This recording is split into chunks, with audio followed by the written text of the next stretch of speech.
Hello everyone, and welcome back to another pop review. Today we're going to be doing Tinkles and Ghost in a Jar from Rick and Morty. We haven't done a single Rick and Morty pop on the channel yet, and Rick and Morty was one of the original collections I started my pop collection with, so I figured we're missing Rick and Morty on the channel, gotta put it in there. There hasn't been a new one released recently, so I couldn't do like a new pop. So I went through my collection and I picked out the one that was personally hardest for me to get into my collection, which was Tinkles. He was a Toys R Us shared exclusive with the 2017 summer convention, and the Toys R Us, my local Toys R Us, never got any of these in stock for whatever reason, so I couldn't actually pick it up from the store.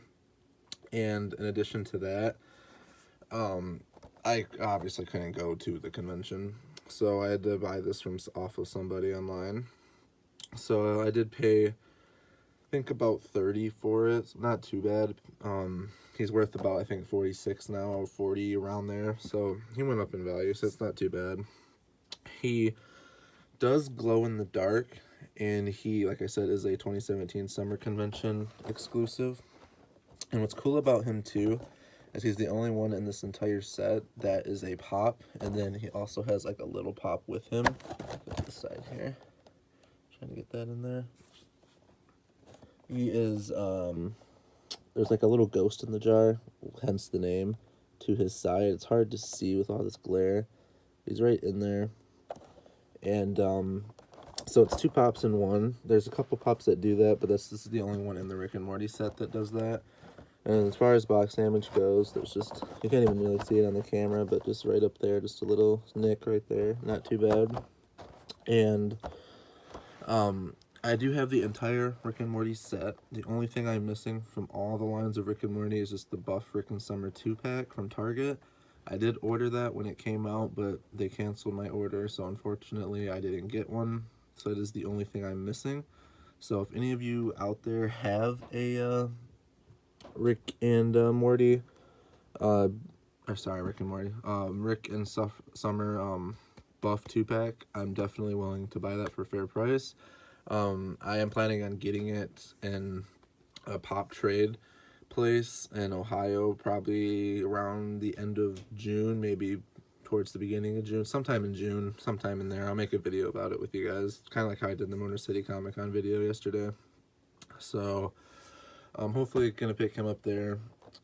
And yeah, he was the hardest one to get in my collection, but again, that makes them all the better, right?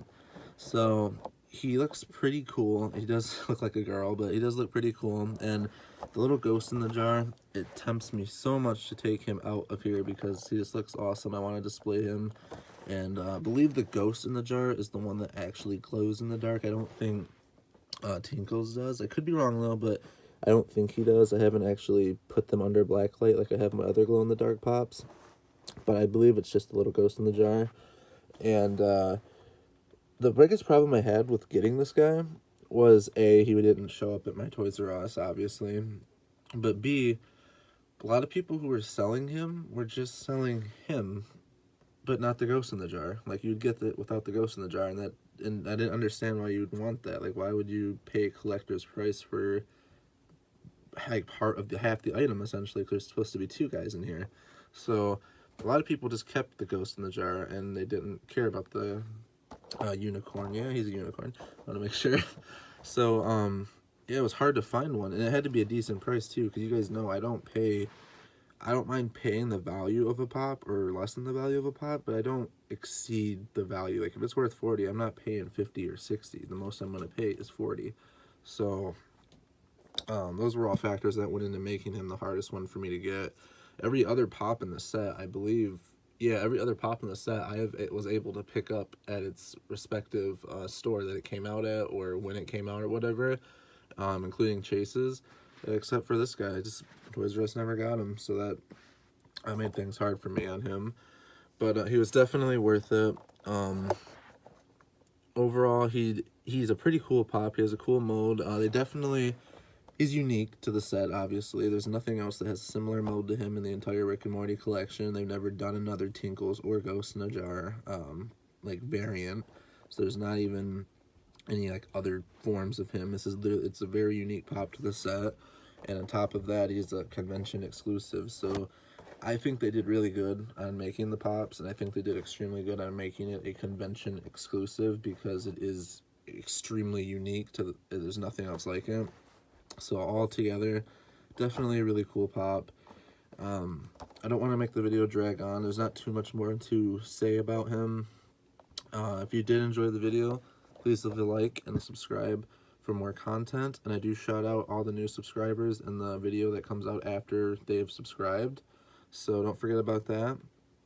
And in the comment section below, let's say comment your favorite Rick and Morty pop. And if you don't like Rick and Morty at all, comment your favorite pop animation pop, because the Rick and Morty ones do fall into the animation set, so that would still fall into the theme of the video. And as always, lucky hunting out there, guys. I haven't went on a pop hunt recently. Well, I can't say that because I just did it yesterday at the Motor City Comic Con. But I had ended up really lucky there. You guys should check that video out if you didn't. I did get a couple chases there and a bunch of commons, and the commons were one was old, I believe, and then all the other ones were recently ones that came out, but I haven't seen in the stores yet, so really new to me. Definitely a cool video.